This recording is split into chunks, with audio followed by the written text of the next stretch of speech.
Good morning. My name is Sarah, and I'm a survivor, author, speaker, and clarity coach. I help women leave behind betrayal and trauma and get safe, stable, and strong. And this morning, I'm here in my Jesus bubble where I spend time with God, daytime, think, journal, pray, and read a book out loud. Right now, I've been going through this book, Hinds' Feet on High Places. And we are actually in chapter 14 today. Our protagonist, a young woman named Much Afraid. She's been journeying away from the Valley of Humiliation and her clan of fearing relatives all the way to the high places where the shepherd has promised to completely transform her into someone who's no longer afraid and insecure, but someone who is fleet-footed, someone who is able to know exactly where she's going to step, someone who is confident and secure and beautiful and who experiences both giving and receiving love. So we're with her on her journey. She's gone past the sea of loneliness. She's gone through the forests of danger and tribulation. She's climbed the Mount Injury and the precipice of injury. She's gone through these clogging, just drudgery in the mists in the forest. And she's gone through the valley of loss. All of these different things. And I know for me, I can relate to things at each stage of her journey where I'm like, oh my goodness, I remember when I went through that. Or maybe even I'm experiencing some of that right now in this one particular way or whatever. But right now, we're ready to journey with her to the place of anointing. So let's read that together this morning. As it happened, the next thing which the shepherd had planned was very beautiful indeed. Not long after this conversation, the path finished its winding way through the valley and led them to the foot of the mountains on the other side, to a place where they rose up like a wall, far higher and steeper than the precipice of injury. However, when Much Afraid and her two companions, her two companions are twin sisters named Sorrow and Suffering. When Much Afraid and her two companions reached this place, they found the shepherd waiting for them beside a little hut. And lo, just where the cliffs were steepest and highest was an overhead cable suspended between that spot and the summit far above. On this cable hung chairs, in which two could sit side by side and be swung right up to the top without any effort on their part at all. It is true that, at first sight, the very look of these frail-looking aerial chairs swinging along so high above the ground made Much Afraid feel giddy and panicky. She felt she could never voluntarily place herself in one of them and be swung up that frightful-looking precipice with only a little footrest and nothing to prevent her casting herself out of the chair if the urge should come upon her. However, that passed almost at once. But the shepherd smiled and said, "Come, Much Afraid, we will seat ourselves in the first two chairs, and Sorrow and Suffering will follow in the next. All you have to do is trust yourself to the chair, and be carried in perfect safety up to the place where I wish to take you, and without any struggling or striving on your part." Much Afraid stepped into one of the seats, and the shepherd sat beside her while the two companions occupied the next pair. In a minute, they were moving smoothly and steadily toward the high places which had looked so impossibly out of reach. They were supported entirely from above, and with nothing to do but rest and enjoy the marvelous view. Though the chairs swung a little in places, they felt no dizziness at all, but went upward and still upward until the valley below looked like a little green carpet, and the gleaming white peaks of the kingdom of love towered around and above them. Soon they were far above the place to which they had climbed on the mountains opposite, and still they swung along. When at last they stepped out of the aerial chairs, they were in a place more beautiful than anything Much Afraid had seen before.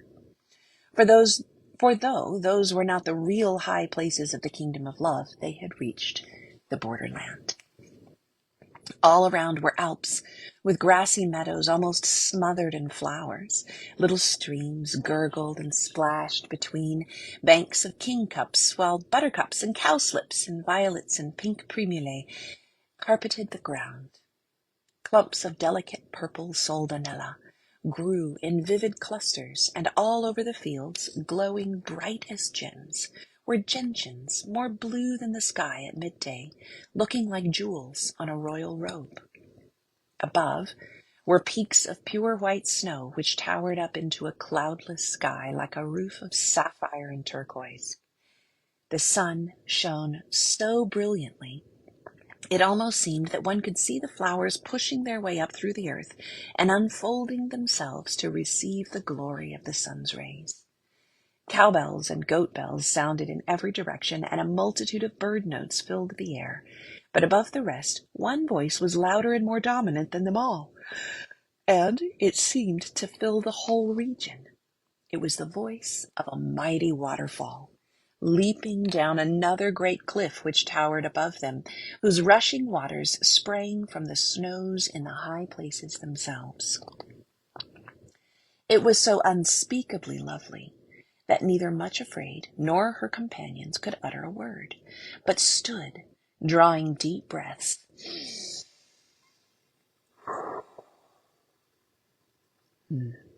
and filling their lungs with the spicy, pine-scented mountain air.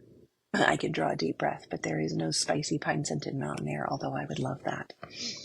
As they wandered forward, they stooped down at every other step, gently touching the jewel-like flowers or dabbling their fingers in the splashing brook. Sometimes they just stood still amid the profusion of shining beauty around them and laughed aloud with pure joy.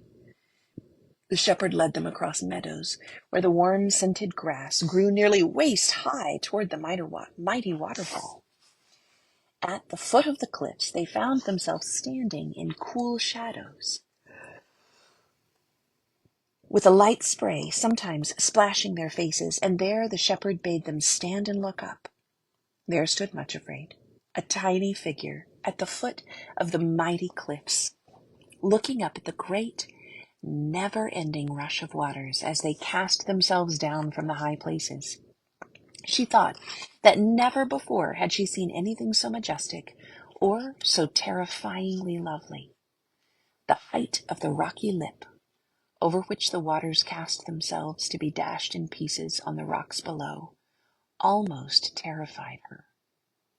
At the foot of the fall, the thunderous voice of the waters seemed almost deafening, but it seemed also to be filled with meaning, grand and awesome and beautiful beyond expression. As she listened, Much Afraid realized she was hearing the full majestic harmonies, the whole orchestra, as it were, playing the original of the theme song which all the little streamlets had sung far below in the Valley of Humiliation. Now it was uttered by thousands upon thousands of voices, but with grander harmonies than anything heard down in the valleys, yet still the same song. From the heights we leap and go to the valleys down below, always answering the call to the lowest place of all. Much Afraid, said the shepherd's voice in her ear, what do you think of this fall of great waters in their abandonment of self-giving? She trembled a little as she answered, I think they are beautiful and terrible beyond anything I ever saw before. Why terrible? He asked. It is the leap which they have to make, the awful height from which they must cast themselves down to the depths beneath, there to be broken on the rocks. I can hardly bear to watch it. Look closer, he said again. Let your eye follow just one part of the water from the moment when it leaps over the edge until it reaches the bottom. Much Afraid did so, and then almost gasped with wonder. Once over the edge, the waters were like winged things, alive with joy, so utterly abandoned to the ecstasy of giving themselves that she could almost have supposed that she was looking at a host of angels floating down on rainbow wings, singing with rapture as they went. She gazed and then said, It looks as though they think it is the loveliest movement in all the world. as though to cast oneself down is to abandon oneself to ecstasy and joy indescribable. Yes, answered the shepherd in a voice vibrant with joy and thanksgiving. I am glad that you have noticed that, Much Afraid. These are the falls of love, flowing from the high places in the kingdom above. You will meet with them again.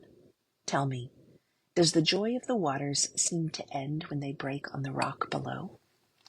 Again, Much Afraid looked where he pointed and noticed that the lower the water fell, the lighter it seemed to grow, as though it were really lighting down on wings. On reaching the rocks below, all the waters flowed together in a glorious host, forming an exuberant, rushing torrent which swirled triumphantly around and over the rocks. Laughing and shouting at the top of their voices, they hurried still lower and lower, down through the meadows to the next precipice and the next glorious crisis of their self-giving. From there they would again cast themselves down to the valleys far below. Far from suffering from the rocks, it seemed as though every obstacle in the bed of the torrent was looked upon as another object to be overcome and another lovely opportunity to find a way over or around it. Everywhere was the sound of water, laughing, exulting, shouting in jubilation. At first, perhaps, the leap does look terrible, said the shepherd, but as you can see, the water itself finds no terror in it, no moment of hesitation or shrinking, only joy unspeakable and full of glory, because it is the movement natural to it. Self-giving is its life. It has only one desire, to go down and give itself, with no reserve or holding back of any kind. You can see that as it obeys that glorious urge, the obstacles which look so terrifying are perfectly harmless, and indeed only add to the joy and glory of the movement. When he had said this, he led them back to the sunny fields and gently told them that, for the next few days they were to rest themselves there in preparation for the last part of their journey. On hearing these words, the last part of the journey, Much Afraid felt almost as though she would sink to the ground with happiness. Moreover, the shepherd himself remained there with them the whole time. Not for a single hour was he apart from them, but walked and talked with them. Look at this beautiful picture. I love this version with all of the illustrations. He taught them many things about the kingdom to which they were going, and it was as though grace flowed from his lips, and sweet ointments and spices were diffused wherever he went. How thankfully Much Afraid would have stayed there for the rest of her life. She would not have cared more about reaching the high places had it not been that she still walked on crooked feet, still had a twisted mouth, and still had a fearing heart. It was not, however, that the sun always shone. Even there, on that borderland of the high places, there were still days of mist, when all the gleaming peaks were completely blotted out by a curtain of cloud, so that if one had never seen them, it would have been impossible to be sure they really existed, or that they were round about quite close at hand, towering high above the mist and clouds into the clear blue sky above. Every now and again, however, there would be a rent in the veil of mist, and then, as though framed in an open window, would appear a dazzling whiteness. For a moment, one of the vanished peaks would gleam through the opening as if to say, "Be of good courage. We are all here, even though you cannot see us." Then the mist would swirl together again, and the window in heaven would close. On one such occasion, the shepherd said to Much Afraid, "When you continue your journey, there may be much mist and cloud. Perhaps it may even seem as though everything you have seen here of the high places was just a dream or the work of your own imagination. But you have seen reality, and the mist which seems to swallow it up is the illusion. Believe steadfastly in what you have seen. Even if the way up to the high places appears to be obscured and you are led to doubt whether you are following the right path, remember the promise. Your ears will hear a word behind you saying, 'This is the way. Walk in it, when you turn to the right, or when you turn to the left. Always go forward along the path of obedience as far as you know it until I intervene, even if it seems to be leading you where you fear I could never mean for you to go. Remember, much afraid, what you have seen before the mist blotted it out. Never doubt that the high places are there, towering up above you, and be quite sure that whatever happens, I mean to bring you there exactly as I have promised. As he finished speaking, another rent appeared in the curtain of mist, and one of the peaks of the high places framed in the blue sky shone down upon them. Before the curtain closed again, Much Afraid stooped down and picked a few of the gentians growing near her feet as a reminder of what she had seen, for, she said to herself, these actually grew on the lower slopes of the high places and are an earnest that though the peaks may again become invisible, they are there all the time. On the last day they stayed there, the shepherd did a very wonderful thing. He took Much Afraid apart by herself and carried her right up to the summit of one of the high places in the kingdom of love itself. He took her to a high peak, dazzling white, uplifted like a great throne with numberless other peaks grouped round about. Up there, on the mountain top, he was transfigured before her, and she knew him then to be what she had dimly sensed all along, the King of Love himself, King of the whole realm of love. He was clothed in a white garment, glistening in its purity, but over it he wore a robe of purple and blue and scarlet, studded with gold and precious gems. On his head he wore the crown royal, but as Much Afraid bowed herself and knelt at his feet to worship, the face which looked down upon her was that of the shepherd whom she had loved and followed from the very low places up to the heights. His eyes were still full of gentleness and tenderness, but also of strength and power and authority. Putting out his hand without a word, he lifted her up and led her to a place where, on the topmost pinnacle of all, they could look right out on the whole realm around them. Standing there beside him, and so happy as to be scarcely conscious of herself at all, Much Afraid looked out over the kingdom of love. Far, far below were the valleys and plains and the great sea and the desert. She even thought she could recognize the Valley of Humiliation itself, where she had lived so long and had first learned to know the shepherd. But that seemed like so long ago. It was like remembering another existence altogether. All around her, in every direction, were the snowy peaks of the high places. She could see that the bases of all these mountains were extremely precipitous, and that higher up they were all clothed with forests, then the green slopes of the higher Alps, and then the snow. Wherever she looked, the slopes at that season of the year were covered with pure white flowers, through whose half-transparent petals the sun shone, turning them to burning whiteness. In the heart of each flower was a crown of pure gold. These white-robed hosts scented the slopes of the high places with a perfume sweeter than she had ever breathed before. All had their faces and golden crowns turned down the mountains as if looking at the valleys, multitudes upon multitudes of them, which no man could number, like a great cloud of witnesses, all stooping forward to watch what was going on in the world below. Wherever the king and his companion walked, these white-robed flowers bowed beneath their feet and rose again, buoyant and unsullied, but exuding a perfume richer and sweeter than before. On the utmost pinnacle to which he led her was an altar of pure gold,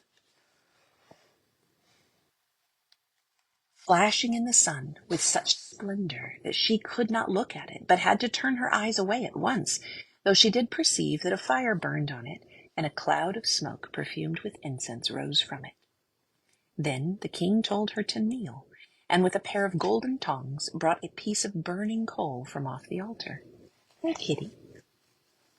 You like my kitty? Yes. Oh, yes. Okay. Where was I?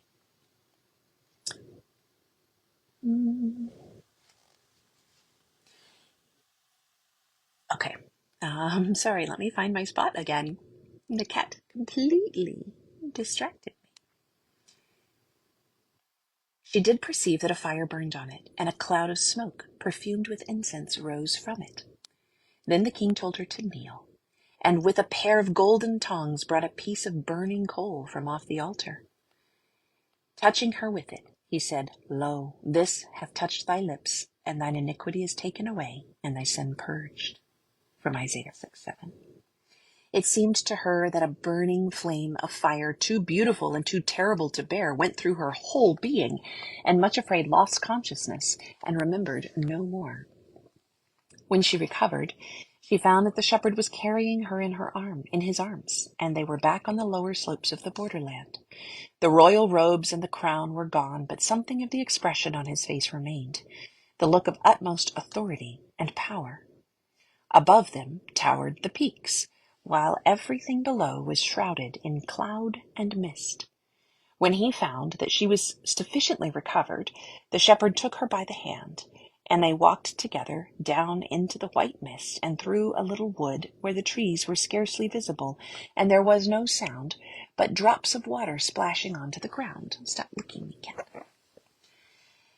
When in the middle of the wood, a bird burst into song.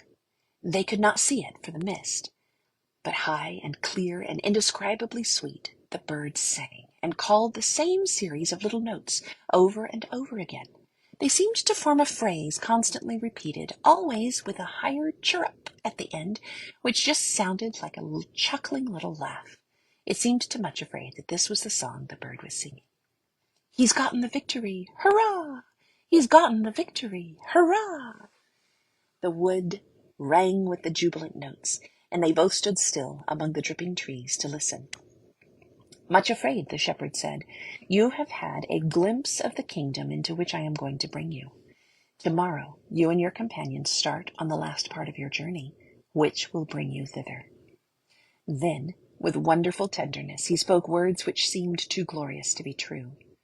You have a little strength, and have kept my word, and have not denied my name. Behold, I will make your enemies to come and worship before your feet, and to know that I have loved you. Behold, I come quickly. Hold tightly to that which you have, so that no one will take your crown. And she who overcomes, I will make a pillar in the temple of my God, and she shall go no more out. And I will write upon her the name of my God, and I will write upon her my new name. From Revelation 3:8-12. It was then that Much Afraid took courage to ask him something which she had never dared ask before. With her hand held in his, she said, My Lord, may I ask one thing? Is the time at last soon coming when you will fulfill the promise that you gave me? He said very gently, yet with great joy, Yes, the time is not long now. Dare to begin to be happy. If you will go forward in the way before you, you will soon receive the promise, and I will give you your heart's desire. It is not long now, Much Afraid. So they stood in the mist-filled wood, she trembling with hope and unable to say a word, worshipping and wondering if she had seen a vision or if this thing had really happened.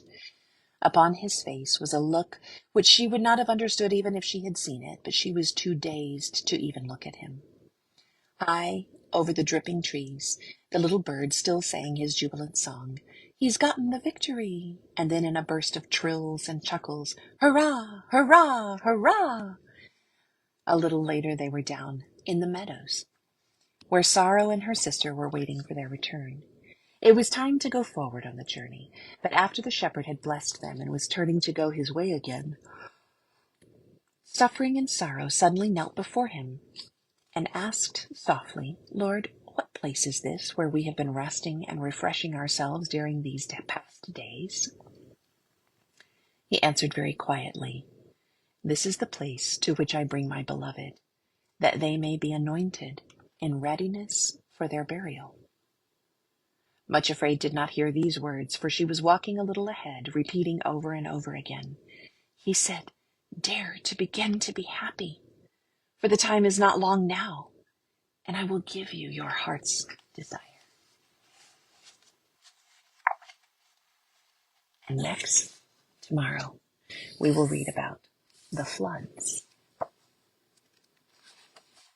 As Much Afraid grows closer and closer to the high places. Goodness, it's hard for me to keep my breath early in the morning. You know, if you have been stumbling through your own journey, maybe after betrayal or trauma, and it's hard to figure out which step, which direction to take next, I'd love to work together with you. I'll drop a link underneath for ways that we can do that. All you have to do is click the link and then message me if you're interested.